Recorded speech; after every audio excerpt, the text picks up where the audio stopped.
comienzos del nuevo siglo, los adolescentes acuden en tropel a un nuevo estupefaciente ilegal llamado éxtasis. Se vende y se distribuye en los rave, fiestas de baile que surgieron de la cultura de la droga y aumentaron su popularidad. Mi droga favorita de todas las del mundo es el éxtasis.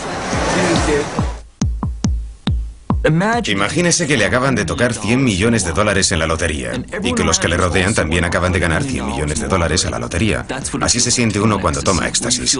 Se está muy colocado y parece que los de alrededor también lo están. Todo el mundo es fantástico, uno se siente más cerca de los demás.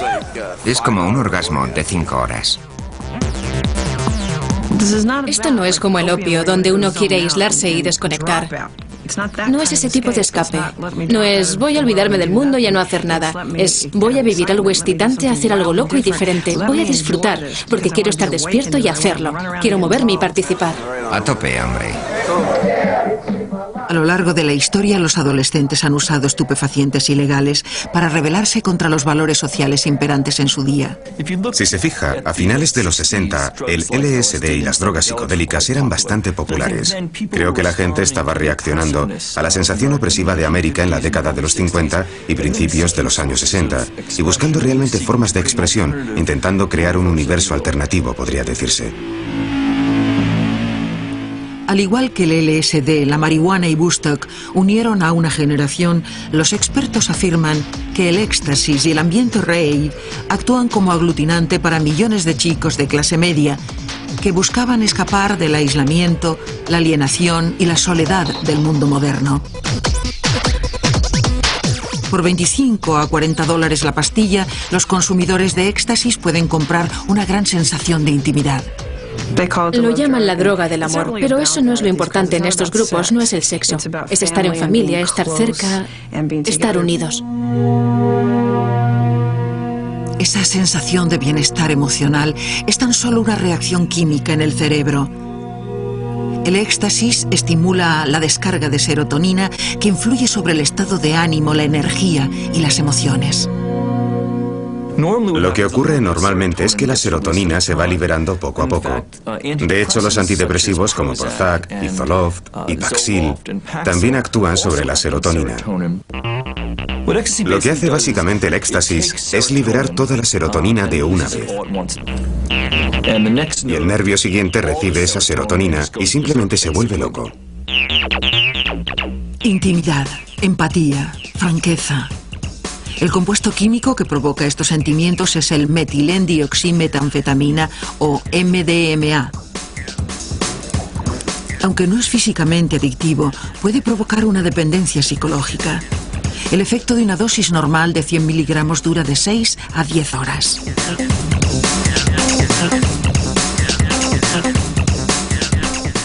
El precursor químico de la droga de fiestas de los años 90 fue patentado por el gigante farmacéutico alemán Merck. Cuando Merck la patentó, era tan solo una droga más. Se pensaba que en el futuro sería posible desarrollar otras drogas a partir de ella, que podrían actuar sobre el cerebro. Estamos en la Segunda Guerra Mundial y los alemanes tienen que centrarse en drogas para el esfuerzo bélico.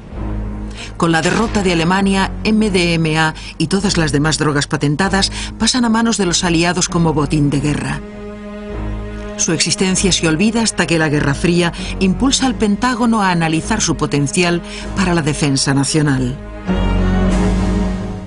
En 1953, el ejército estadounidense empieza a experimentar con éxtasis en animales, perros, conejillos de indias, monos, para averiguar si se podría utilizar en la guerra química. Después, la droga volvió a olvidarse durante un tiempo. La droga del amor no resulta útil para la guerra, pero el compuesto todavía existe. Dese cuenta de que en aquel momento la sustancia se había sintetizado, pero no se fabricaba como producto farmacéutico. Existía en los libros, alguien podía consultarlos y sintetizarla, pero ninguna empresa la estaba fabricando porque no tenía un uso terapéutico. No tenía un uso conocido. Pero ¿y si las propiedades empáticas de la droga pudieran modificar la forma en que las personas se relacionan entre sí? En 1977, Alexander Salgin, un químico de California, sintetiza el compuesto y lo pone a disposición de los psicoterapeutas locales. Los psicoterapeutas de los años 70 y 80 realmente se entusiasmaron. Entonces no era ilegal, era tan solo una sustancia química disponible socialmente. Y muchos psicoterapeutas, especialmente occidentales, la usaron en sesiones muy valiosas para ayudar a sus pacientes. A juzgar por la información anecdótica, tuvo mucho éxito. Los consejeros matrimoniales la utilizaron con frecuencia en la terapia cuando los miembros de una pareja tenían problemas para comunicarse, y el éxtasis les hacía sentirse más unidos, con más confianza en el otro, y así los terapeutas comenzaron a usarla y a defender su uso. En los círculos psicoterapéuticos, MDMA se conoce como empatía. Su efecto se compara a un año de terapia en 6 horas.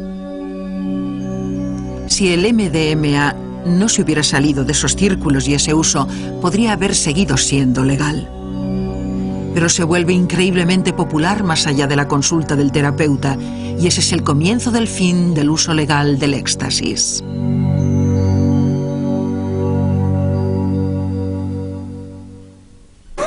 El efecto del éxtasis sobre mí. Cada vez que respiro hace castañetear mis dientes, parpadear mis ojos. Me siento como... A finales de los años 70, empatía se convierte en éxtasis, cuando salta de la consulta del terapeuta al ambiente de fiesta. Un consumidor terapéutico de Texas se da cuenta de su potencial recreativo y se pone de acuerdo con un químico local para que lo sintetice. Luego lo distribuye a los bares locales. La gente iba a los clubs de Dallas y Austin y otros lugares de Texas y tenían noches éxtasis, o bares éxtasis, o clubs éxtasis. Se podía comprar en la barra en un vaso de papel y era legal. En algunos bares se vende más que el alcohol, pero su uso excesivo sin control fuera de un entorno clínico se convierte en la causa de su caída. Hubo muchos incidentes de jóvenes con sobredosis, hubo algunas muertes. Sigue siendo dudoso si fueron provocadas por el éxtasis o no. Y cada vez más y más gente lo usaba en este ambiente de fiesta para pasar un buen rato. Pero el buen rato es el resultado de la descarga de serotonina en el cerebro, y en esa repentina liberación estriba también el peligro potencial del éxtasis. El problema es que cuando las células tienen el doble de serotonina, con frecuencia degeneran. Partes de las células mueren y cuando vuelven a crecer lo hacen al azar. Se podría estar interfiriendo en la memoria, en la depresión. Se podría estar interfiriendo en muchas otras cosas importantes para el funcionamiento normal. La agonía comienza cuando el éxtasis deja de hacer efecto. Después de una noche de fiesta y un día durmiendo, al cerebro le queda muy poca serotonina. Un fin de semana de éxtasis puede desembocar en un fenómeno llamado Marte suicida, como se describe en el diario de esta joven de 19 años. Ahora mismo me estoy derrumbando. Las cosas realmente me hieren y me dañan, y me siento aterrorizada. Estoy tan deprimida. No puedo escapar a esta tristeza, esta necesidad de vivir en una realidad falsa. Me siento tan vacía, pero cuando estoy colocada me encuentro increíblemente bien. Puede ser peor que sentirse triste. Sobreestimulados, sobrecalentados y sintiéndose demasiado bien para darse cuenta, un pequeño número de consumidores de éxtasis han bailado literalmente hasta su muerte. La deshidratación se vuelve posible. Si uno no se hidrata y bebe agua continuamente durante este tiempo, la temperatura corporal sube, incluso hasta 41 grados. El cerebro literalmente se fríe y se mueren. En 1982, el senador por Texas, Lloyd Bentsen, informa del consumo excesivo de éxtasis al gobierno y a la Comisión de Control de Drogas. Se le aplica al éxtasis inmediatamente una prohibición de emergencia en conformidad con la ley de 1970 sobre sustancias controladas. De la noche a la mañana, la droga se vuelve ilegal. Su posesión es un delito. De acuerdo a esta ley, la prohibición de emergencia expira 2 años después. En 1984, la DEA inicia una serie de juicios para determinar si el estupefaciente debería ser ilegal o no, y cómo debería prohibirse. En los juicios, la cuestión clave es la siguiente: ¿puede usarse terapéuticamente el éxtasis o debe prohibirse por completo? Los partidarios de la droga piensan que podría ser beneficiosa, pero desean investigarla más. Pienso que la DEA de alguna forma quedó sorprendida de que repentinamente se presentaran los terapeutas y declararan que de hecho estaban utilizando la droga y que en su opinión era una herramienta valiosa para la terapia. La definición del uso médico aceptable se convirtió en el punto debatido. Por una parte estaban los terapeutas que afirmaban utilizar la droga y que esta era útil. Por la otra, los científicos decían que no cumplía la definición de utilidad demostrada científicamente. Los abogados solicitan que la droga siga siendo legal por dos razones. En primer lugar, por su utilidad terapéutica. En segundo lugar, porque prohibirla impediría cualquier futura investigación. Sin investigación no se pueden estudiar los efectos de la droga. Los oponentes creen que la droga es peligrosa e, irónicamente, citan la falta de estudios sobre la MDMA para justificar la prohibición. Después del fallo oficial, la Comisión de Control de Drogas invalida al juez. El juez de Derecho Administrativo que dirigía los juicios para determinar si debía prohibirse el éxtasis o MDMA pensaba que no. Pero el gobierno federal le invalidó y se prohibió. Tenemos las prescripciones. No pudo encontrar ninguna razón y luego se le dio categoría 1.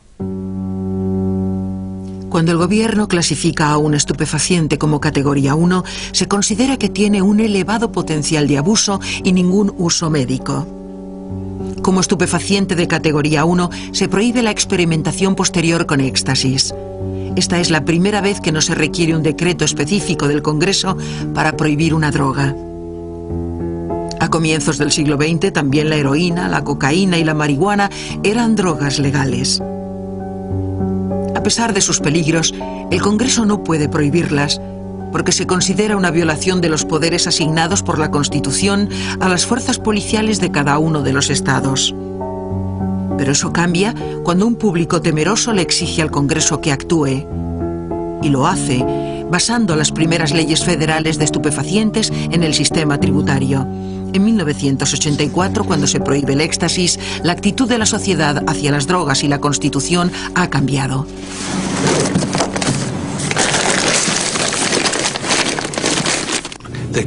El punto clave en el uso de estupefacientes es que hay de la clase media. Si la clase media está profundamente implicada en el consumo de drogas, las leyes no son tan severas.